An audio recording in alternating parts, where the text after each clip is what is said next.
तर व्हॉट्सअप जय भीम पब्लिक. तर आम्ही चाललो आहे गावी, थोडासा कार्यक्रम होता त्यासाठी. तर बघूया आता ट्रेनमध्ये जागा भेटते का नाही भेटते. तर मला वाटत नाही भेटायला, सॅटर्डे आहे. तर दादरला आलो आहे आणि इकडे तर गर्दी बेकार आहे. तर आता बघू कसं व्हिडिओ शूट करायला भेटते नाही भेटते. तर व्हिडिओ शूट करायला भेटली तर नाहीच, आणि उतरलो चिपळूणला. तर चाललो कार्यक्रमाने केला, तर चाललो आता फिरायला. तर बघूया आता कुठे नेत आहेत.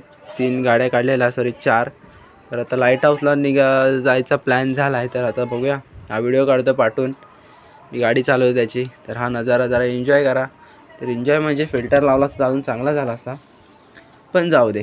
तर लाईट हाऊसला आलो आता, बघूया एंट्री भेटते का नाही. तर फायनली एंट्री भेटले आहे, आणि मोबाईलचे 10 रुपये आणि असं फ्री आहे. तर मोबाईलचे 10 रुपये. तर बघूया वरतून कसं वाटतं व्ह्यू. तर अशीच व्हिडिओ काढली थोडीशी. आणि ही लाईट आहे लाईट हाऊसची, ती आत्ता नाही रात्री चालू होईल. तर हा व्ह्यू बघा कसा वाटतोय, चांगला वाटतोय नाही वाटतोय कमेंट करा. मला तर चांगला वाटतोय. तर त्याच्यानंतर आलो इकडे गोपालगडला. तर किल्ल्यावर जरासं फिरलो इकडे तिकडे. आणि तर नेक्स्ट ब्लॉगसाठी कमेंट करा, आणि आवडला तर सबस्क्राईब करा.